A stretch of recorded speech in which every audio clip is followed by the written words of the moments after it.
XSFM입니다. I, D, W, K.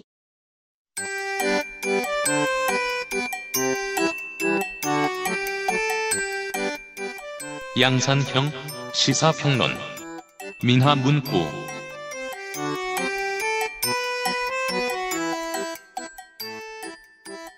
저의 마음의 평화를 얻기 위해서 기본소득 및 부속품들에 대한 이야기를 하고 있습니다. 참여소득과 일자리 보장제에 대한 설명을 드렸고, 큰 전환이 필요한데 뭘 하려고 해도 일단 저는 이제 최근에 염세적이 된 저는 패러다임의 전환이 모두에게 필요한데 그건 어려울 거다, 이런 헛소리나 하고 있는 동안에 이런 것들을 짚어주셨습니다. 일자리에 발굴을 해야 한다. 근데 일자리를 뭐 열심히 해서 발굴을 많이 했다 치죠. 그런 거는 뭐 풀뿌리 민주주의로도 얼마든지 가능한 건지도 몰라요. 지금 되어 있는 시스템에서 구청에서 막 알아봐요. 어떤 일자리가 좋은지 알려주세요, 주민 여러분. 그래서 주민 여러분들이 알려주시면 그걸로 일자리 보장을 해줄 수 있을지 알 수 없죠. 할 수도 있어요, 얼마든지.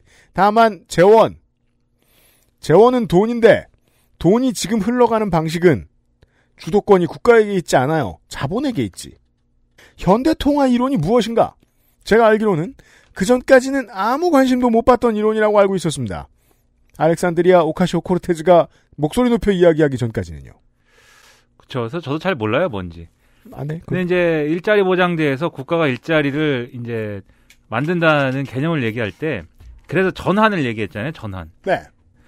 그러니까는 뭐 그게 그린 뉴딜이 됐든 뭐 코로나19 대응이 됐든 많은 일자리를 만들 수밖에 없는 조건이다, 지금. 그럼요.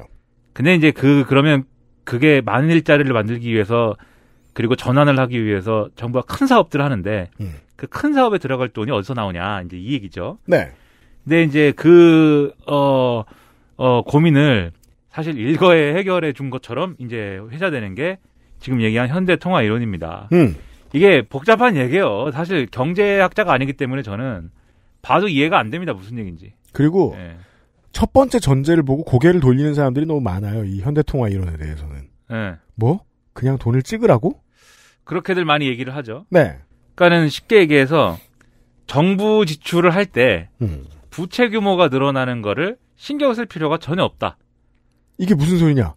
국가는, 막 찍어 이것들아. 네, 국가는 빚을 져도 된다. 그러니까 지금 이제 원래 지금 주류 경제학 또는 이제 주류의 정책의 전제는 뭐냐면 이른바 균형 재정론이죠.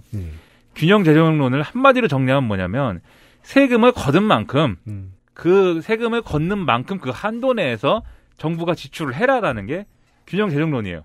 이게 무슨 이름이 있나 싶을 정도로 당연한 얘기처럼 들리죠. 그렇죠. 세금을 걷었으면 거둔 만큼 써야지. 네. 근데 살다 보면은 지금처럼 위기의 순간이나 이런 때가 있으면 당연히 정부가 세금을 거둔 것보다 더 많이 써야 되는 경우들이 있잖아요. 하지만 자세히 들여다보면 지금의 전 세계는 거둔 세금보다 훨씬 많은 돈을 쓰고 있습니다. 팬데믹 이후에요. 그렇죠. 그럼 그럴 땐 어떻게 하느냐? 그럴 때 어떻게 하냐면 지금은 빚을 지죠. 그렇죠. 국채를 발행해가지고 그 국채를 팔아가지고 쉽게 얘기해서 국채를 팔아서 돈을 조달합니다. 국가가 기업처럼 어음을 땡깁니다. 그렇죠. 그래서 이걸 가지고 어쨌든 유지를 하게 돼 있기 때문에 그러면 균형 재정이 맞는 거예요. 그 국채를 발행해가지고 돈을 조달하게 하면 세수의 한계보다 더 많은 정부 지출을 하는 것처럼 보여도 부채가 같이 늘어나는 개념이기 때문에 네. 그러면 균형 재정이 맞아 떨어지는 거예요. 지금 이제 개념은 그런 건데. 근데 MMT라는 현대통화이론 줄여갖고 영어 약자로 MMT라고 많이 하잖아요. 네. 근데 이 MMT에서는 이럴 필요가 없다는 겁니다. 채무를 질 필요가 없고 그냥 돈을 그냥 쓰면 된다, 정부가. 네, 부채를 질 필요 없고. 근데 이럴 경우에 이제 일반 주류의 정책에서 이제 우려하는 것은 하이퍼 인플레이션이죠. 그렇죠. 돈을 이렇게 막 쓰면 이거 하루 만에 국가 모라토리움이다, 이렇게 하면. 네. 인플레이션이 발생할 수가 있고, 특히 정부 재정 정책의 특성상 항상 정부의 한정에서 보면 돈을 많이 쓰고 싶어 하지, 많이 쓰는 방향으로 언제나 가려고 하지, 그 반대 방향으로는 가지 않는다. 그렇기 때문에 중앙은행을 별도로 민간 영역에 연결되어 있는 중앙은행을 둬서 거기서 통화량 조절을 책임지게 해서 정부의 지출 성향과 이 중앙은행의 그 긴축 성향을 서로 균형을 맞추는 것이다. 원래 균형 재정론에서 이렇게 얘기를 하죠. 근데 이제 MMT에서는 지금 돌아가는 꼬라지를 보면 그런 게 아니다. 중앙은행이나 정부나 뭐 똑같다. 왜냐하면 지금 이제 예를 들면은 미국에서 중앙은행인 연준이 무슨 정책을 이제 결정할 때 과연 미국의 정부와 이 미국의 행정부와 아무런 이 행정부의 입장이나 판단과 아무런 관계가 없는 뭐 정책을 취하고 있느냐 그거 아니지 않냐는 거죠. 그래서 그러면 근본적으로 그냥 정부가 돈을 막 쓰면 되지. 네? 채무를 걱정할 필요 없이 채무를 갚을 필요 없이 그게 이제 돈을 찍는다는 소리죠. 채무를 갚을 필요 없이 막 그냥 돈을 쓰면 되는 것이고 그리고 인플레이션이 걱정이 된다고 하면은 그것은 세금으로 통화를 다시 흡수하면 되는 거다. 이게 이제 기본적인 이제 개념이에요. 그러니까는 빚을 지는 게 상관이 없다는 얘기다 보니까 예를 들면 그린 뉴딜을 하든 코로나19 대응을 하든 코로나19 대응을 위해서 어떤 종류의 경기 부양을 하든 돈을 무한정 써도 사실은 상관없다는 얘기를 하는 거죠. 네. 예. 정부가 뭐 그 부채를 당장 갚지 않으면 무슨 채권 추심자들이 와가지고 예? 빨간 딱지 붙이는 것도 아니고 그냥 원래 돈은 이 정부가 찍을 권한을 가지고 있는 건데 MMT의 기준으로 보면 그냥 MMT로 해결하면 되지. 근데 이게 그냥 이렇게 보면은 이제 모든 문제가 이제 해결이 된 것 같은데 주류 경제학에서는 황당한 얘기다 이렇게 얘기를 합니다. 네. 그리고 이게 몇 가지 쟁점들이 많이 있는데 제가 이제 뭐 경제학의 조예가 없어갖고 그걸 다 설명할 수는 없을 것 같고요. 근데 예를 들면은 뭐 그런 거예요. 이게 그러면 그렇게 이제 요즘 같은 시대에 특히 저성장 시대를 이제 좀 거치면서 정부 지출을 더 적극적으로 해야 되고 재정 적자를 감수할 필요가 있다는 얘기는 주류 경제학에서 하는 얘기예요. 네. 그건 어느 정도 그건 이제 허용할 수 있다라고 하는 얘기인데 MMT에서 주장하는 것 같은 그러한 이제 해법을 일반적으로 적용을 하기가 어려운 이유 중에 하나가 이게 기축통화국이면 그래도 그게 가능할 것 같이 생각이 되는데 사본주의 사회의 개창 이후로 이게 유일하게 가능했던 나라는 딱 하나죠. 미국이 미국이 사실 MMT에 따르고 있는 것도 아니지만 실제로 이렇게까지는 못합니다만 지금 예를 들면 미국의 양적 완화라든가 이런 거 하는 것도 다 결국은 이제 그 중앙은행이 민간의 자산이나 이런 것들을 매입하고 뭐 이런 방식을 하는 거 있는 것이지 정부가 돈을 막 찍어내는 건 아니거든요. 물처럼은 아니에요. 과거에 이제 정부가 뭐 돈을 막 찍어냈다라고 한다면은 그것은 미국의 이제 그 남북 전쟁 시기에 북부주가 그렇게 한 적은 있어요. 네, 근데 그것도 이제 정말 비상시에 전쟁 치르기 위해서 이제 전비조대를 위해서 한 것이고 그게 나중까지 그 사람들끼리는 굉장히 중요한 어떤 논쟁점이기도 했어요.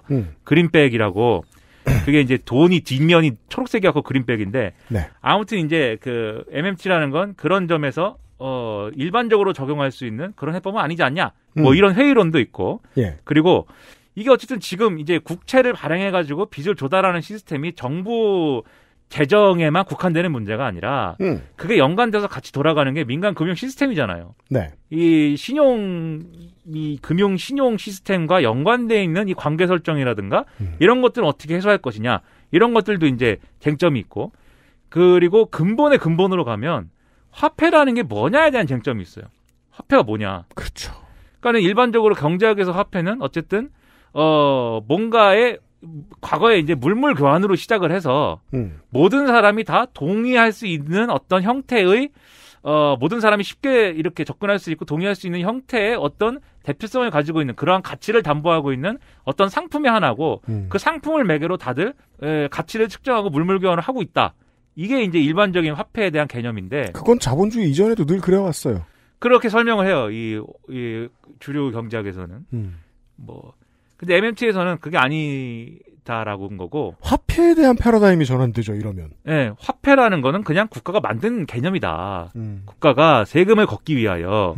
예? 예를 들면 세금을, 이 UMC한테는 무슨 세금을 뭐 컵으로 내라 그러고, 김민아한테는, 세금을 냉장고로 내라 그러면, 그게 안 되잖아요, 그게. 뭐 하나로 일어나 해가지고 걷어야지. 그래서 김민아하고 싸우죠. 이 컵이 얼마나 비싼 건지 아냐? 너네 집 냉장고 10대 가져와 봐라. 예. 그리고 오늘은 냉장고로 내라고 그랬다가 내일은 김치로 내라고 그랬다가 그거 안 되잖아요, 이게. 따라서 미터법처럼 그냥 도량형이다. 네. 그래서 돈이라는 거는 그 용도로 정해져 있는 거고 거기서부터 시작돼가지고 사람들이 어떤 경제 생활에 쓰이고 있는 것이다. 그래서 그 화폐 개념에 대한 이제 이게 쟁점이 있는데 그걸 뭐 제가 이 경제학의 조예가 없는 제가 해소할 수는 없는 것 같고요. 그러니까 제가 이제 본 바로 이 이론에서 인상 깊었던 건 결국 자본이 가진 보이지 않는 힘을 쪽 빼놓고자 하는 의도가 많이 보입니다. 일단 여기에서 이걸 완성시키기 위해서 이자율 0% 같은 것도 주장하죠. 금리는 기준금리 0%여야 이게 가능하죠. 네. 네. 왜냐하면 그러니까 돈이 힘을 가지고 있으면 이게 국가가 그 위에 올라설 수가 없거든요. 지금의 방식대로라면. 네. 여튼 네. 그런 점이 좀 인상적이었습니다. 네. 예, 예전에 이게, 이제 이슬람의 율법에서도 왜 돈 빌리면 이자 받지 말라고 가르치잖아요. 그렇죠. 전 그거 참 좋다고 생각했는데. 근데 그렇게 해놓고서는 어떻게든 또 이자 비슷한 걸 받게 했습니다. 또 그게 이제 스쿠크 채권이라고. 그죠. 인간은 이자를 찾습니다. 이자가 전제되지 않으면은 오늘날의 금융 시스템은 없어요. 그러니까 아무튼. 네. 그때로 혁명이 필요하다고 생각할 때는 그 생각을 많이 하거든요. 이게 금융 시스템 일부를 무너뜨려야 가능한 건 아닐까 싶기도 하고요. 그래서 아무튼 오늘날과 같은 위기의 상황에는 이제 이 주장이 나오는데, 근데 저는 이제 MMT를 다 이제 인정하고 현실에 적용할 것이냐 말 것이냐 뭐 이런 걸 다 떠나서 저는 어떤 방식으로 이제 이해를 하는 게 우리에게 좋을까를 생각해 보면 이런 거예요. 어쨌든 정부가 재정 적자를 어느 정도는 감수할 수 있다라는 여러 주장 중에 하나로서 이런 주장까지 나온다. 그렇죠. 전제. 네. 재정 적자를 감수해야 할 수도 있다. 네. 아주 오랫동안. 네. 그렇다라고 하면은 우리가 균형 재정론이라는 게 뭐 주류 경제학에서 어느 정도 이제 근거가 있고 뭐 그 시스템으로 지금 돌아가고 있는 상황이라 할지라도 그럼에도 불구하고 어쨌든 더 적극적으로 이제 재정 지출을 할 수 있는 그런 전제 조건들을 계속해서 만들어가는 게 필요하다라는 점에서는 어쨌든 이 논의가 가치가 있다라는 생각이 들고요. 네. 그래서 제가 뭐 거듭 말씀드리지만 경제학을 모르지 않습니까? MMT가 맞는지 틀리는지 잘 모릅니다. 좋아요. 하지만 이제 그런 의미로 받아들일 수는 있다. 이런 게 있다고 하고요. 네. 그리고 이제 이게 재원 조달에 대한 문제였으면 또 하나 이제 앞서 말씀드린 개념에서의 일자리 보장제. 지금 MMT가 주장하는 일자리 보장제는 이렇게 돈을 마구 써가지고 그게 공공사업이든지 아니면 민간 투자든지 어쨌든 일자리를 어떻게든 국가가 주도해갖고 많이 만들어가지고 모든 사람을 다 취업자로 만들어줘야 된다는 게 MMT 주장이에요. 국가의 의무라는 거예요, 그게. 근데 이제 제가 앞서서 얘기한 그 일자리 보장제의 골조는 사회적으로 가치가 있는 일을 국가가 주도해서 시키는 게 필요하였잖아요. 시장 원리가 아니고. 네. 그래서 그런 차원에서 이제 얘기를 다시 풀어가 보자면 그런 차원에서 일자리 보장제 논의에서 또 등장할 수 있는 쟁점 중에 하나가 그러면 결국은 이 사회적 가치를 창출하는 활동을 누군가는 규정하고 정하고 거기에 돈을 얼마나 줄 것인지를 판단해야 되는데 그걸 국가의 관료 시스템, 관료기구가 하는 것은 우리가 받아들일 수 있는 거냐 이 문제를 한번 판단해 봐야 돼요. 여적지 그렇게 해왔더니 물론 뭐 지금 이 이후에 지금 이게 현대통화이론이 상상하고 있는 것처럼 본격적은 아니겠습니다만 지금도 한단 말입니다. 많은 국가들이 하는 걸 보면 손희상 선생의 이 예술의 국가 지원에 대한 견해가 일변 맞아 들어가는 느낌이 있죠. 지원 좀 그만해라. 아 그래요? 지원 그만하래요? 네. 지원해주면 좋지 왜? 손희상 이론의 골자는 그래요. 이상한 기준에 못 거는 예술인을 양산한다. 예술에 대한 간섭이다 결국. 결국 간섭은 하지 않되 지원은 하겠다. 무슨 소리냐? 지원만한 간섭이 없다. 이건 이렇게 생각해야 되는 거죠. 관이 어떻게 기준을 만들 창의성이 있어? 없다라고 보는 게 지금까지 현장을 겪어본 손희상의 이론입니다. 하지만 손희상의 이론은 특징이 있죠. 언젠간 틀려요. 아무튼 뭐 예술은 좋은 겁니다. 예술하시고 예술적으로 그래서 이제 쉽게 생각하면은 예를 들면 그린 뉴딜을 해야 된다라고 했을 때 건물의 창문을 다 바꾸자. 그 창문을 바꾸는 기술자를 모집한다. 그리고 창문에 그 창문을 공급할 업체를 선정한다. 그리고 그 창문에 그 공급할 업체의 원료가 되는 그 모래도 필요하고 뭐 이럴 거 아닙니까? 그걸 또 채취해가지고 조달하는 또 사업자를 선정한다. 이런 걸 했을 때 그거를 아주 무슨 어떤 모두가 동의할 수 있는 기준을 가지고 관료기구가 관료체제가 모두가 동의할 수 있는 기준을 가지고 그걸 선정하느냐는 말이죠. 우리가 지금 제가 말씀드린 그 사례를 통해서 지금 당장 상상할 수 있는 현실적인 그림은 관료와 뒷돈을 받은 다음에 맞아요. 그걸 많이 준 놈한테 이제 자원을 배분해주고, 입찰을 시켜주는 그런 그림이 직자적으로 떠오르지. 지금의 공공조직에 있는 사람들의 쪽수로는 사실상 제대로 이루어질 수 없는 전제죠. 그래서 아까 이제 그 화폐에 대한 개념의 전환, 혹은 뭐 금융업에 대한 개념의 전환에 대해서도 이야기를 했습니다만, 공공 시스템에 대한 개념의 전환도 반드시 필요할 겁니다. 이게 제대로 되자면. 네, 그러니까, 그래서, 이 부분에 있어서는, 일종의 실질적인 어떤, 시민사회가 개입할 수 있는 참여민주주의의 구현이 필요하다라는 거예요. 그러니까는, 이게, 아까 참여소득 얘기할 때, 어제 이제 참여소득 얘기할 때 말씀드렸는데, 사회적으로 가치가 있는 활동에 대해서 이 돈을 지급하는 거잖아요. 그리고 그런 가치가 있는 활동은 쓰레기 줍는 일도 되지만 그린 뉴딜에 해당하는 사업도 되고 코로나19에 대응하는 사업도 될 것인데 이것을 누군가는 판단해야 된다고 하면은 그건 관료기구뿐만 아니라 우리 스스로가 시민사회가 다 같이 판단할 수 있는 그런 이제 규정이 필요하다는 거죠. 그래서 예를 들면 각 공동체가 있을 거 아닙니까? 그게 동이면 동, 뭐 구면 구. 예를 들어서 동이면 동, 구면 구 이런 단위에 뭐가 지금 필요한 것인지, 어떤 사업이 필요한 것인지 그런 것들을 이제 논의를 하고 그런 거를 예를 들면 상부에 보고를 하는 거예요. 서울시에 보고를 하는 거죠. 그렇죠. 그럼 서울시에서 쭉 모아가지고 이런 사업들이 필요하다고 하는데 우리가 집행할 수 있는 이 재정은 얼마나 되고 이것들 중에 우선순위를 어떻게 판단해야 되는가 그걸 또 종합을 해가지고 다시 내려주면 이 서울시 전체 계획을 내려줘야겠죠. 그러면 그래야 이제 서울시 전체에 우리 동이 필요한 일이 얼마나 중요한 일인지를 자체적으로 판단할 수 있을 테니까 네. 이걸 또 동의를 시키고 뭐 이런 일들이 필요하고 그리고 그 사업에 대해서 예를 들면 기술자가 몇 명이 필요하다. 기술자들에게 1인당 지급할 수 있는 돈이 얼마다. 라고 할 때 그 돈은 적합하냐 아니냐. 우리가 이 일을 통해서 가치를 얻을 수 있는 사회적 가치에 걸맞는 임금이냐 아니냐. 이 소득 보전이냐 아니냐. 이거를 또 결정하고 판단해야 되지 않습니까? 그러자면 정치권은 시스템은 숨겨진 고수를 찾아내야 돼요. 아, 그거 몇 명 필요하고 이런 사람 붙이면은 사기만 치니까 그 사람들은 안 되고 이런 살아있는 노하우를 전달해줄 어떤 시민을 찾아야 되거든요. 근데 네. 그런 시민 반드시 있죠. 근데 지금까지 보면 정치권은 그런 사람을 반드시 못 찾아냅니다. 그리고 정치권은 반드시 뒷돈을 받죠. 그 기술자한테.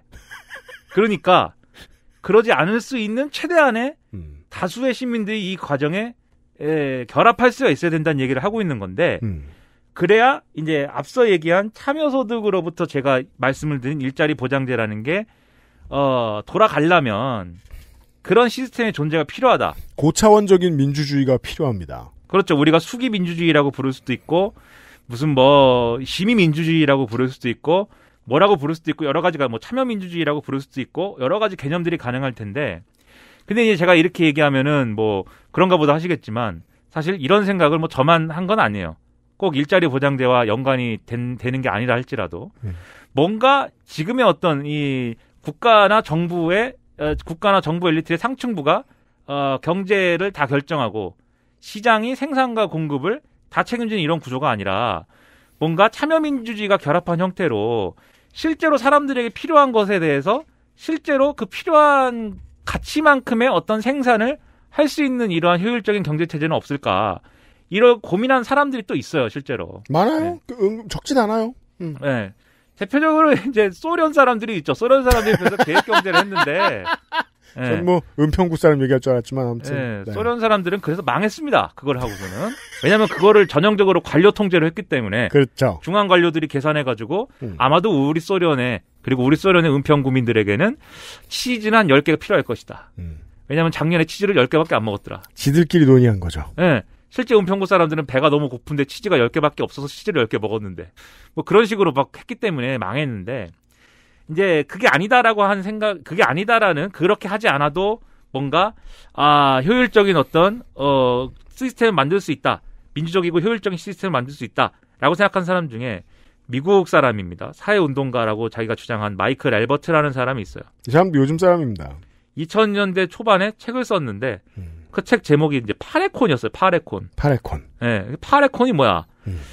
파티시페이터리 이코노믹스의 줄임말입니다. 참여 경제. 네. 네. 자기가 만든 파티콘. 자기가 구상한 이 모델을 참여 경제라고 이름 붙였고 요것의 줄임말을 파레콘이다라고 한 거예요. 이게 뭐냐면 일단 이 사람의 구상은 오늘 당장 적용할 수 있는 구상은 아니에요. 왜냐하면 시장 경제를 완전히 대체하는 대안 체제의 일부로서의 참여 경제를 주장하고 있어요. 시장 경제를 완전히 대체한다. 네. 지금 어제 오늘 계속해서 거의 완전한 전환급의 개념들이 많이 나옵니다. 그렇죠. 네. 그래서 그런 체제라고 하면 시장 경제를 대안적으로 대체할 수 있는 대안 체제라고 한다면 이런 것이다라고 이제 주장을 한 건데, 그래서 예를 들면 이 파레콘에서는 세 가지 기구가 경제를 조절하게 돼 있어요. 세 가지 기구가 각각 뭐냐? 하나는 기업별 또는 기업 내의 기구별로 구성되어 있는 노동자 평의회가 있습니다. 네. 네, 노동자들이 모여가지고 뭔가 회의를 하는 거죠. 그리고 한쪽에는 또 가족이나 지역 단위로 이루어진 소비자 평의회가 있습니다. 그러면은 이 구도만 딱 봐도 노동자 평의회는 생산을 할 것이고 소비자 평의회는 소비에 관한 걸 얘기하겠구나. 그걸 이제 느낄 수가 있는데. 그리고 계획 촉진위원회를 두자 이렇게 돼 있어요. 이렇게 세 개가 필요하다. 네, 왜냐하면 생산을 항상 자본주의의 문제라는 게 뭐 그런 거잖아요. 결국은 생산한 거 공급만큼의 공급을 상회하는 수요가 있다 보니까 이 가격이 불안정해지고 이 상품의 가격이 올라가는 거고, 그러다 보니까는 수요를 초과하는 공급이 이루어지게 되는데 그럴 경우에는 또 그것에 의한 부작용이 또 발생하고 국가에 뒷돈을 대줘가지고 계속 옥수수를 먹입니다. 이런 이제 수요 공급의 어긋남이 계속 되다 보면은 막 갑자기 어느 날은 이제 공황이 찾아오기도 하고 그런 문제가 발생하는 게 자본주의의 문제잖아요. 네. 근데 이 양반이 이제 고안한 이런 기구를 활용한 경제 조절 모델은 예를 들면 이런 거예요. 노동자 평의회가 그 한 해의 생산 계획을 짭니다. 우리가 가지고 있는 이런 생산 시설이라든가 이런 원료 공급이라든가 이런 것들을 종합해 볼 때 올해 우리는 치즈를 한 100개 정도 만들 수 있을 것 같아. 그럼 이제 소비자 평의회가 또 이것과는 별개로 또 회의를 해가지고 자신들의 소비에 대해서 결론을 내려요. 우리가 지금 이 살고 있는 이 현실을 볼 때 1년은 우리가 볼 때 치즈가 한 90개 정도는 필요할 것 같아. 그럼 이제 치즈 100개를 생산하겠다고 하는 노동자 평의회와 치즈를 90개만 먹겠다고 하는 그 소비자 평의회 의견이 있는 거잖아요. 그 각각의 자기들이 생각하고 있는 이런 생산과 소비의 계획을 제출하면 이 계획촉진위원회가 이 계획들을 이 종합을 해가지고 조정을 하는 겁니다. 중재군요. 네, 그래가지고 생산자 그룹 노동자 평의회한테 치즈 100개는 생산을 하면 10개가 남는다. 그걸 누구 주냐? 쥐한테 주냐? 아니다. 생산량을 줄여라. 대신에 그걸 치즈 10개 분에 다른 걸 생산해라. 그래서 이걸 계속, 그리고 이제 소비자 평의회에 대해서 이게 치즈를 90개만 생산하는 대신에 이거 10개 생산하기로 했는데 탄산수 10병을 생산하기로 했는데 그것의 소비에 대해서 어떻게 생각하냐? 그러니까 이걸 계속 맞춰가는 거예요. 계속 이거를 해가지고 결국은 두 개가 총괄적인 가치는 맞아야 되거든요. 무슨 얘기냐면 노동자 평의회가 한 해에 생산할 수 있는 가치가 100만 원어치라고 하면 결국은 소비자 평의회가 한 해에 소비하겠다고 하는 가치도 100만 원어치가 돼야 돼요. 그러면 그들이 소비하고 생산하는 각각의 생산물들, 상품들의 일종의 가치, 그러니까 가격을, 총액을 맞춰야 되잖아요. 이걸 포괄해갖고 계획촉진위원회가 계속 너는 이건 어때 하면서 계속 이 딜을 시키는 거예요. 그래가지고 마지막에 딜이 되면 그 안대로 생산을 시키는 겁니다. 이게 이제 구인류에게 무엇이 무섭냐? 구인류는 시장이 다 정해주겠지? 네. 라고 착각합니다. 네. 하지만 제가 옥수수 사례 이야기 왜 드렸냐면 네. 시장은 결코 가격을 정직하게 정하지 않아요. 네. 네. 그리고 시장은 지구의 건강과 인류의 미래에 반하는 선택을 그동안 많이 해왔고 네. 다른 주체가 있어서 그걸 계속해서 논의해내고 또 논의해낼 수 있으면 좋겠죠. 네. 시스템을 생각해보게 됩니다. 아파트에 엘리베이터 내려보면 감사보고록 같은 거 집집마다 돌리는 아파트 흔치 않아요. 보통 엘베 앞에 걸어놔요. 네. 그럼 그 한 권짜리를 누가 경제사범 잡듯이 꼼꼼히 다 읽습니까? 못 봐요. 뭐 구청이에요? 구청에서 풀뿌리 참여민주주의 형태의 뭐 게시판 같은 거 만들어 놓고 구청 주변에 뭐 사람들 모일 수 있는 데 만들어 놔요. 그럼 거기에 글 쓰고 거기에 직접 갈 수 있는 사람 몇 명이나 있죠? 많지 않아요. 시스템을 잘 만들어야 됩니다. 의견도 마지못해 하는 의견이 아니고 진짜 하고 싶어서 하는 의견을 수렴하려면 시스템이 꽤 많이 바뀌어야 됩니다. 이렇게나 현실과 간극이 큰 사고 실험들을 계속해서 듣고 있습니다. 이게 안 될 거라는 게 아니에요. 안 되겠죠. 그러니까 참여민주주의라는 단어를 꺼냈으면 그것의 무게가 어느 정도다에 대해서 말씀을 드리는 겁니다. 저는 잘 되는 나라도 있을 거라고 생각해요. XSFM입니다.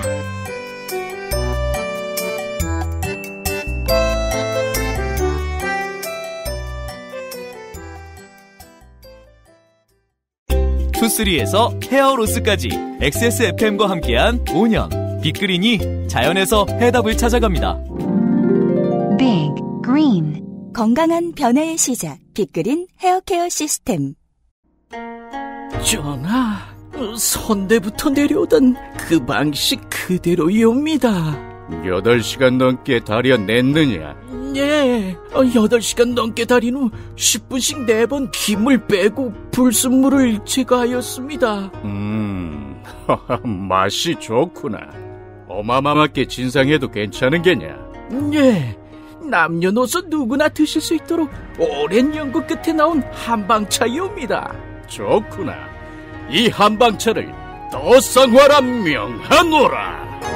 현대인에 맞춘 프리미엄 한방차 더 쌍화. 오랜만에 엄마 보고 왔더니 마음이 짠하더라고. 허리도 많이 굽어지고 주름살은 어찌 그리 많이 들었대. 그래도 전에는 머리숱은 많았었는데 지금은 그마저도 휑한 느끼는 거야.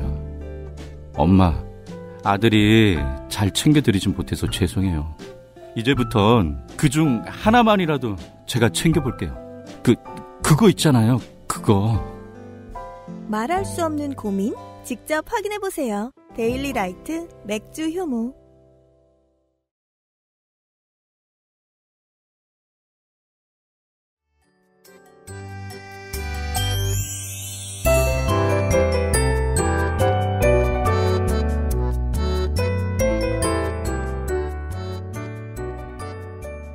근데 이게 또 가능하려면 이게 지금 치즈하고 탄산수 정도 예를 들어서 설명하면은 그러니까는 좀 쉽게 생각하기 위해서 예를 들었지만 스마트폰 상품의 개수가 굉장히 많고 또 소비의 각각의 소비 성향도 다 다르잖아요. 한 사람 한 사람이. 그리고 이제 뭐 최종 그 소매 제품이 아니라 네. 저항 네. 뭐 이런 거다. 네. 그럼 그걸 어떻게 정할 거야? 그렇죠.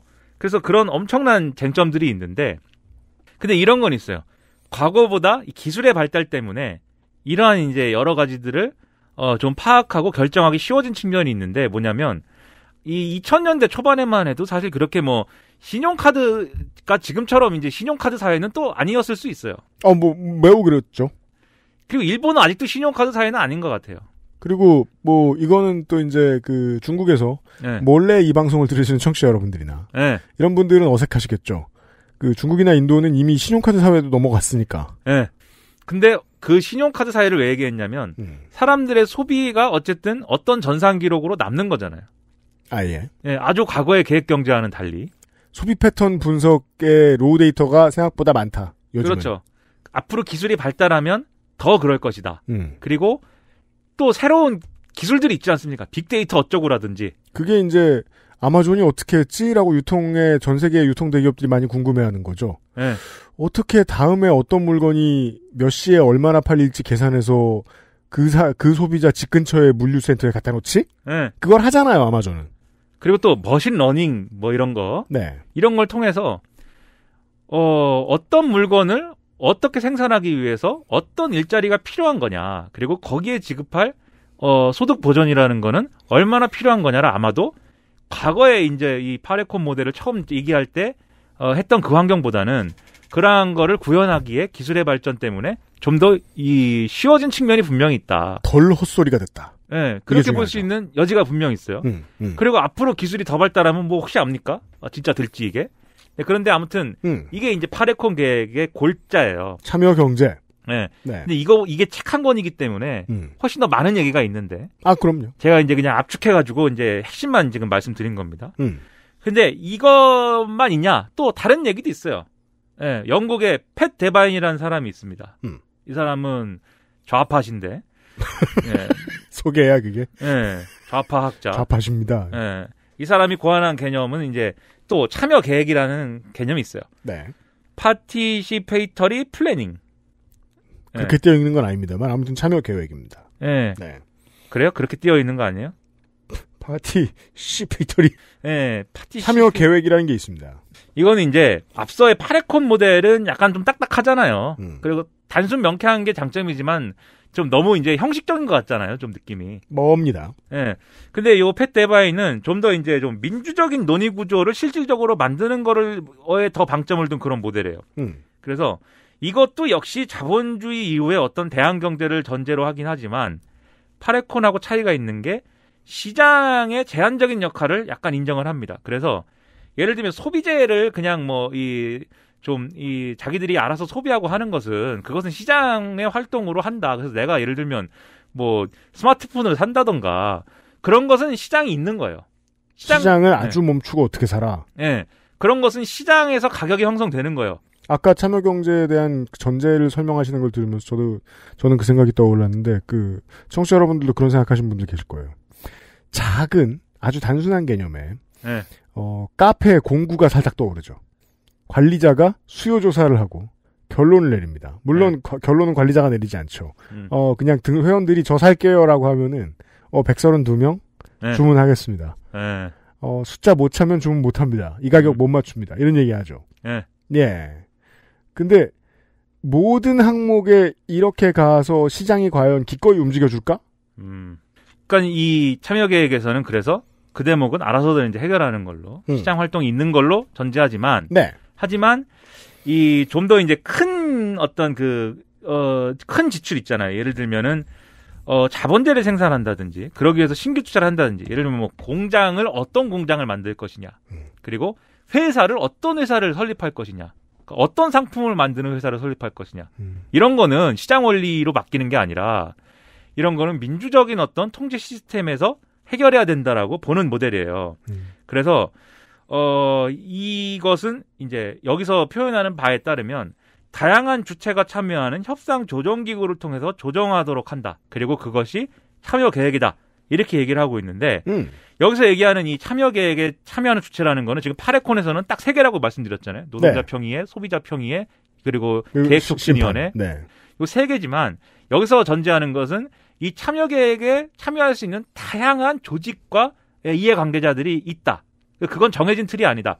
이렇게 전제를 하고 있어요. 그래서 다양한 사람들이 참여를 해서 우리 공동체에 예를 들면 은평구에 타이어 공장이 있어야 되는가, 자동차의 개수는 얼마나 되는가, 이런 것들을 파악을 하고 그런 것들을 어떻게 생산할 것이냐를 민주적으로 좀 논의해 가는 그런 과정을 전제한다는 거죠. 그것에 네. 있어서는 파레콘이랑 비슷한데 다만 파레콘에서는 완전히 생산과 소비를 아까 말씀하신 카페 공동구매처럼 완전히 맞춰야 되는 개념이었잖아요.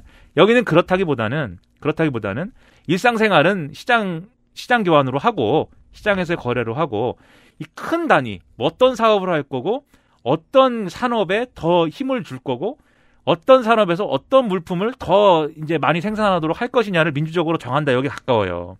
그래서 마찬가지로 그럼 여기서도 마찬가지의 일들이 일어납니다. 이 하급 기관에서 하급 조직에서 하급의 어떤 그런 참여 계획을 담당하는 주체들이 합의한 어떤 그런 내용이 상급의 어떤 기관으로 올라가고 그 상급의 기관에서 또 위로 이제 거기서 또 한번 협상 조절을 거쳐서 다시 위로 올라가고 최상위 국가 단위에서 그러한 어떤 계획들을 종합해가지고 하나의 국가 단위의 생산 계획으로 만든 다음에 그걸 다시 밑으로 내려주면 다시 밑에서 추인하고 아니면 수정할 것이 있으면 이의 제기하고. 확실히 소련이 실패한 방식과는 차이가 있군요. 이거를 계속 하는 거예요. 여러분은 그래서 만약 이 계획을 적용한다라고 하면 하루에 12시간 정도는 회의를 하고 있어야 됩니다. 이거를. 전 국민이. 다시 염세로 돌아옵니다. 네. 확실히 나쁘게 말하면 참여를 강제. 근데 그것도 말이죠. 제 생각에 이렇게 생각하실 수 있어요. 누가 그 회의 가냐? 집에 누워있지. 그렇죠. 네. 근데 돈 준다면 올 거 아닙니까? 그게 이제 호주가 투표를 생각하는 방식이죠. 뭐 투표도 있을 수 있는데 네. 이 회의에 참석하는 건 역시 사회적 가치를 창출할 수 있는 활동이에요. 이 회의에 참석을 해야지 나라가 돌아가는데. 아, 이해했습니다. 이것도 소득보조의 대상이 될 수가 있는 거죠. 그러면 제 생각에는 이것을 광의의 임노동 혹은 임노동에서 패러다임을 전환한 어떤 소득을 지원해 줄 수 있는 일으로 본다. 참여소득을 주는 거예요. 제 생각에는. 그거 좋은데요. 이렇게 만약에 민방위로 오라고 문자로 권유하죠. 왔다고 안 왔다는데 뭐 생각해 보세요. 누가 가? 안 가? 그래서 이제 그걸 말리기 위해서 전통적으로 한국은 동장들을 이용합니다. 동장이 집집마다 옵니다. 제가 6시에 집에 안 와 있으면은 와본 다음에 문자합니다. 유승균 씨 안 계셔서 문자 남겨요. 네. 오늘은 꼭 뵈요. 이래요. 귀찮습니다. 그렇지만 사인을 해요. 다음번엔 꼭 가셔야 돼요. 그러면 툴툴거리면서 하루 나갑니다. 근데 그게 아니야. 이것을 소득의 기회로 삼을 수도 있고, 그리고 민방위에 나가서 어떤 의견을 개진하는 훌륭한 의견이다. 그랬을 때 좀 더 줘. 그걸 알아보는 것도 어려운 일입니다만 여전히. 그렇다면 좀 더 열심히 하겠죠. 그리고 동장 입장에서도 이것의 변화 방향에 대해서 괜찮은 의견이 나오면 수집해서 구의회에 갖다 줘. 구의회에서 이거 조리에 바꾸는 걸로 하자. 그랬으면 동장한테 보너스를 줘. 이상한 상상인가요? 아니요. 그렇게 할 수 있죠. 그리고 그 보너스 액수 얼마나 줄 거냐. 그리고 민방위에 참여했을 때의 돈을 얼마나 줄 거냐. 이걸 또 이 회의에서 결정하는 겁니다. 그게 다 돈이면은 삭막해서 어떻게 아니에요. 그게 다 돈이 아닌 게 더 삭막하지 않나요? 그리고 이 회의에서 그냥 돈을 얼마 줘야 돼까지가 아니라 지금 우리가 갖고 있는 재정이 얼마다.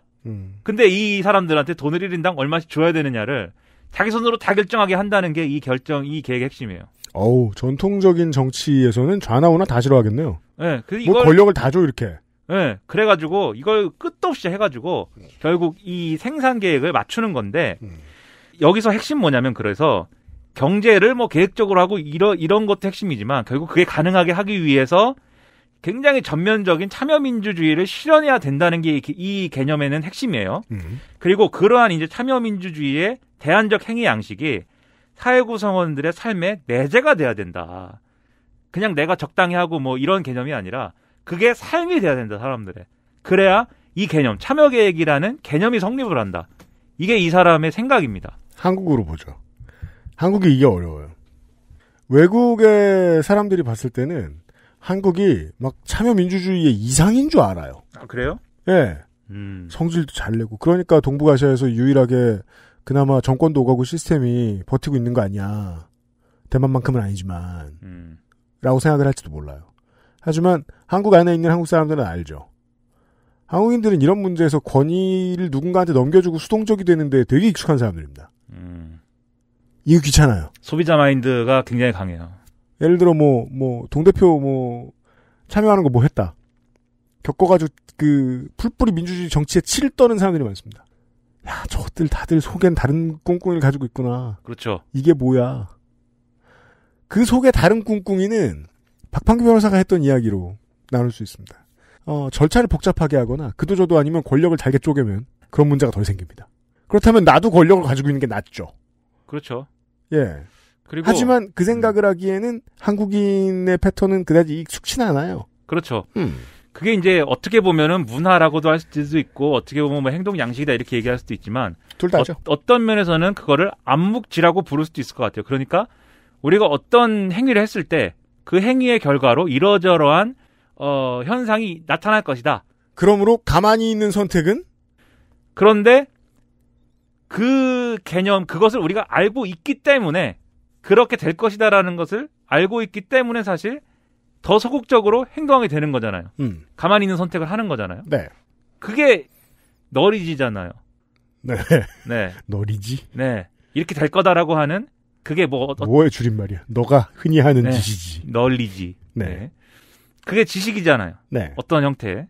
그게 근데 어떤 뭐 이론으로 정리되는 지식이 아니기 때문에 우리 삶과 체제에 대한 암묵지거든요. 그래서. 근데 이 암묵지를 변화시키고 그리고 각 사람들이 갖고 있는 그런 암묵지들을 다 종합하고 그거를 같이 나누는 이런 체계의 기회가 되면 그러한 이제 예를 들면 시행착오라든지 어떤 이런 체제를 적용했을 때 실제로 사고가 안 나겠습니까? 사고가 나겠죠. 분명 이상한 일들이 일어나겠죠. 근데 그 이상한 일들이 전 사회적인 어떤 암묵지로서 계속 퇴적이 되면 그 다음부터는 과거에 이렇게 적용했더니 이런 일이 일어났기 때문에 이런 일이 일어나지 않을 수 있는 뭔가를 강구하자. 그래서 그런 것들이 쌓여가면서 하나의 사회적 코드가 되는 거잖아요. 공개방송 한 게 벌써 2년 반이 지났어요. 네. 되게 오래됐네요. 그때도 제가 그 청취자들의 참여를 이끌어내느라 머리를 많이 썼거든요. 결국 가장 큰 도움은 스폰서들에게 받았습니다. 아, 스폰서요?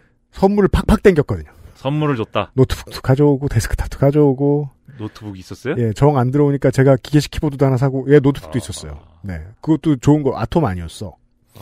그랬더니 참여들을 많이 해주시더라고요. 고맙게도. 근데 네. 그 참여하시는 분들 중에 이런 질문을 하시는 분들이 있었는데 그 전에도 이제 가끔 가다 이제 방송 후기에서 나오고 이랬던 거였는데 정권이 바뀌고 나서 청와대 청원 게시판이 너무 싫다라는 분들이 계시는 거예요. 별 몹쓸 소리를 다 한다. 좋은 말도 많이 하지만 이거 없었으면 좋겠다. 근데 제 답은 간단했거든요. 그러지 말고 온 국민이 다 청원하는 걸로 하자. 네. 매일같이. 그러시죠. 자발적으로 글 쓰는 사람들만 봤더니 그것도 귀가 찢어지고 미칠 것 같다. 네. 그럼 모두가 다 말하자. 그러지 않으면 여전히 소수만 목소리를 낼 수 있던 옛날 방식으로 돌아갈 테니까 말이에요. 네, 그리고 그 목소리들의 결과가 암묵지로 쌓여야 된다. 여러분 암묵지를 기억해 주세요. 암묵지. 사회적인 암묵지. 개인의 암묵지가 뭐든 사회적인 암묵지를 꼭 기억해 주십시오. 암묵지가 짱이다. 암묵지가 중요하다. 옛날에 카운터 스트라이크 할 때 가만히 있는 걸 선택하는 클랜들이 들어 있었어요. 처음에 스타팅 포인트에. FPS 별로 안 하셨죠? 제가요? 네. 아니야? 제가 FPS를 별로 제가 젊었을 때 안 되죠. 아, 그래요? 잘못했습니다. 젊었을 때 뭐 했는지 내가 어떻게 알아요? 뭐 빨갱이 한 건 알지만 뭐 FPS까지 했는지 어떻게 알겠습니까? 네, 저는 울펜 슈타인 에너미 테리토리. 아, 울펜은 또 얘기가 다르죠. 그러니까 저는 울펜을 매우 좋아합니다만 네. 한국인의 FPS는 5인제죠. 제가 그걸 너무 열심히 해가지고 네. 샷이 괜찮습니다. 그래요? 네. 왜냐면 그건 빨리 움직이잖아요, 다들. 아, 그렇죠. 네. 카운터 스트라이크 좀 천천히. 제가 볼 때는 좀 그런 거 좀 우스웠습니다. 아, 그래요? 그 왜 카운터 스트라이크 온라인으로 서든 어택이나 뭐 하시는 분들 보면 클랜 중에 가끔씩 암묵지를 택하는 사람들이 있어요. 근데 그들은 크게 망해야 정신을 차립니다. 왜? 스타팅 포인트에 얘네들이 계속 가만히 있다는 걸 알면 30초면 게임이 끝날 수 있거든요. 금방 몰살이니까. 그러니까 이게 나쁘다는 게 아니라 그런 선택도 선택이라는 걸 많이들 알아야 된다. 아무튼 그래서 참여 계획 말씀을 드렸고요. 그리고 이런 여러 가지 뭐 대안들을 거치고 나서 생산의 문제가 해결이 되고 어떤 수준에 가면은 생산력이 계속해서 뭐 좀 사회 구조가 많이 바뀌고 생산력도 발달하고 여러 체제가 바뀌면서 기본소득, 앞서 말씀드린 자파적 기본소득을 지급할 수 있는 조건이 이루어지는 데까지도 갈 수도 있어요. 네. 제가 생각할 때는. 그러면 이제 본래적 의미의 기본소득 지급이 가능해지는 건데, 물론 제가 이렇게 뭐 한참 떠들었지만, 이건 결국은 앞서 쭉 이제 강조했듯이 사고 실험 아닙니까? 네. 머릿속에서 그냥 이럴 수도 있지 않을까? 저럴 수도 있지 않을까? 막 이제 해본 거예요. 그러니까 지금 거기로 가자는 데에 눈물 흘리면서 쫓아갈 필요 없어요. 네. 많은 실험들 중에 하나고, 지금 뭐 대선 캠프들도 이제 공약집이 나올 정도로 하면 연구도 많이 하고 얘기를 크게 하는 게 있겠습니다만 결국 그들이 말하는 것도 0.01 버전이거든요. 그렇죠. 그리고 0.01 버전이기 때문에 0.1 버전이 됐을 때는 또 아예 다른 얘기일 수도 있어요, 그게. 물론입니다. 네, 그렇기 때문에 뭐 근데 그게 뭐 큰 어떤 문제라는 게 아니라 그러니까 실제 현실에 이런 여러 계획들을 적용하려고 뭔가 했을 때는 지금 쭉 말씀드린 이런 개념이 달라질 수 있다는 거예요. 그리고 그게 달라져가지고 뭐 문제라기보다는 중요한 게 이런 식으로 계속 사고 실험을 해보고 그 사고 실험을 현실에 어떻게 옮길까를 고민하는 과정 자체가 더 나은 대안을 이제 고민하는 과정이라는 거죠. 그럼요. 네, 이런 사고 실험도 안 하고 지금 있는 어떤 것들만 가지고 이 전환이 필요한 현실에 대응하려고 하면 그것은 한계가 있고 우리가 지금 겪고 있는 문제가 더 심화될 수밖에 없는 그런 때까지 우리가 오지 않았냐 저는 이렇게 생각을 하고 그래서 이런 상상을 해야 형태가 완전히 달라지더라도 어떤 종류의 진전을 볼 수가 있다 저는 그렇게 생각을 하고요. 네. 그리고 이런 부분이 있어요. 만약에 우리가 앞서 말씀드린 참여계획이나 참여 타레콘이라든가 이렇게 일견 완전해 보이는 어떤 제도를 현실에서 실현하는 데 성공했다. 그래가지고 이 직접민주주의, 참여민주주의, 수기민주주의 뭐 다 좋은데 시민민주주의 다 좋은데 그런 거를 현실에 적용했을 때 실질적인 현실 정치가 작동하지 않아도 사람들의 니즈가 이렇게 실시간으로 이제 좀 구현이 되고 그런 것들을 근거로 해서 바로 공급량이 결정되는 그런 시스템이다 할지라도 정치에 길게 관심을 가져보지 않은 분들이 참여민주주의의 개념에 대한 소개를 받고 나면 그런 회의론을 펼칩니다. 뭐야 그럼 국회의원은 왜 필요해? 근데 그게 아니고 이 시스템이 원래 의도대로 돌아갈 수 있도록 하는 그러한 정치가 계속해서 필요해요. 그리고 그 정치는 어떤 이 시스템을 달성했다고 이제 이루어지는 게 아니라 계속해서 이 시스템을 개선하고 이 시스템의 부작용을 보완하기 위한 정파적 경쟁으로 이루어지는 거거든요. 네. 예를 들면은 이게 사실은 브라질이라든가 이런데 방금 말씀드린 그런 참여 경제나 이런 이 모델은 아니었지만 참여예산제나 뭐 이런 거 했어요. 주민 참여예산제나 이런 거를 했지만 그게 처음에는 어떤 대단한 민주적 실험으로도 보였고 그러한 효과, 어느 정도의 효과를 낸 것도 사실이지만 뒤에 가면은 좀 이상해지거든요. 이게 사실상 이제 실패할 수 있는 그런 길로 갑니다. 왜냐하면은 그렇게 사람들이 민주적으로 의견을 모은다고 해가지고 모든 모순이 해결되고 뭐 누가 누구랑 이제 그 손을 잡아가지고 비리를 저지르고 뒷돈 받아가지고 그 직접 민주주의 테이블에서 이렇게 좀 이상한 의견 내고 그런 사례들이 없어지지 않기 때문에 그런 건 절대 없어지지 않습니다. 네, 그리고 정치가 이 참여민주주의의 테이블을 정말 처음에는 진심을 다해서 여기서 나오는 의견들을 정말 이렇게 받아들이고 그것을 실제로 국정에 반영해야지 이렇게 마음 먹었지만 가면 갈수록 이것은 거추장스러워지거든요. 그래서 형식적인 어떤 그냥 들러리화 시켜버리는 그러한 이 힘도 같이 작용하기 때문에 그래서 사실은 그 제도가 실패한 제도가 막 돼버려요. 그렇기 때문에 영원히 이 이상적인 제도는 한번 딱 만들었다고 해서 짠 되는 게 아니고 이 XSFM 스튜디오를 한번 완성했다 이래가지고 이제 이 완성된 폼으로 한 10년 쓸 수 있겠지 이게 아니고 계속 싸울 수밖에 없는 그러한 운명이라는 겁니다. 이 스튜디오는 계속 또 부서져요. UMC가 바라지 않는 방향으로 움직이고 있어요. 이 스튜디오는. 그래서 어떻게 알았어? 그거를 어떻게든 개선하기 위해서 뭔가를 자꾸 사고 뭔가를 붙이고 이걸 뭘 해야 되는 거예요. 민주주의 똑같습니다. 네. 이 스튜디오를 노란색으로 칠하자고 주장하는 정치 세력과 파란색으로 칠한 다음에 마이크를 2개 더 사자고 하는 정치 세력이 계속해서 경쟁해야 그나마 이 스튜디오가 유지가 되는 거예요. 그런 점에서 물론 색이 중요한 건 아닙니다만. 네. 그런 점에서 정파적 경쟁은 계속 필요하고 그게 바로 민주주의의 중요한 요소이고 민주주의는 끝없는 갈등과 싸움이다. 그리고 끝없는 갈등과 싸움이 한심한 어떤 정파 간 싸움으로 끝나는 게 아니고 더 나은 체제로 계속해서 나아가는 싸움이 될 수 있어야 되고 그게 이제 지금까지 쭉 말씀드린 여러 가지 사고 실험들의 최소한의 어떤 전제 조건인 거다. 네, 그런 말씀입니다. 가까이서 보면 정파 간의 싸움은 한심하죠. 근데 긴 시간을 두고 보면 어딘가에 쓰인 경우가 많습니다. 제가 까먹었다. 나이 먹어갖고 그래요. 너무 오래 못 잔 것 같아. 우리는 나이를 먹었어요. 더 이상 까만 런닝 입고 랩하는 그 시절이 아니라고요. 그런 건 어디 남아있는 거야, 대체. 더 이상은 그 시절이 아니에요. 권력을 이런 데 모아줬더니 소용이 없고 이렇게 분산해봤더니 소용없더라. 좀 더 분산해봐야 되고 뭐 또 다른 곳에 의탁해봐야 되고 12년 대선 할 때 말이에요. 그리고 이제 14년 총선입니까? 16년 총선입니까? 할 때도 그런 말 많이 했어요. 사람들이 우울해하면서 새누리당이 진보의 의제를 다 가져갔다. 이제 막 새누리당도 기본소득 얘기하려고 그러고 복지 시스템에 대한 도입에 대한 열의가 대단하다. 이런 얘기하면서 이건 뭐 우리가 노력해봐 무슨 소용이냐 이렇게 얘기하는데 사람들이 원하는 것 같으니까 그렇게 하는 거거든요. 그래 그러면은 뭐 복지를 늘리려나 보다. 선택해줘요. 근데 제대로 안 했어. 그럼 또 딴 데를 선택합니다. 그리고 또 제대로 안 하는 것 같으면 또 딴 데를 선택합니다.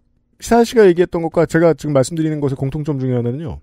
그게 정치를 바라보는 것이건 아니면 집의 인테리어든 수납장이든 어느 정도 됐으니 영원히 안정적이고 문제를 일으키지 않으며 이득을 가져다 줄 거야.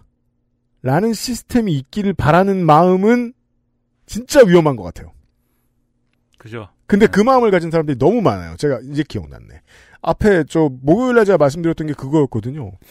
유럽과 북미 대륙의 많은 정치인들과 국민들이 그렇게 생각했던 것 같아요. 팬데믹을. 이거 괜찮아질 거야. 벗어날 거야. 그 게으름이 가져다준 나쁜 결과를 지금 올 가을에 보고 있거든요. 그러니까 아예 희망을 버리지 말라는 게 아니라 원래 영원히 뜯어 고쳐야 되는 겁니다. 영원히 긴장을 놓으면 안 되고. 절망 속에 희망이 있는 겁니다. 그리고 희망 속에 또 절망이 있습니다. 그것은 에일리언 같은 겁니다. 에일리언 입 벌리면 또 에일리언이 나오고 에일리언이 입 벌리면 또 에일리언이 나오고. 짤이잖아 그냥. 네. 그것이 희망과 절망입니다. 시사 아저씨와 함께한 이번 주의 미나문구 시간이었습니다. 시사 아저씨 곧 또 봐요. 감사합니다. XSFM입니다.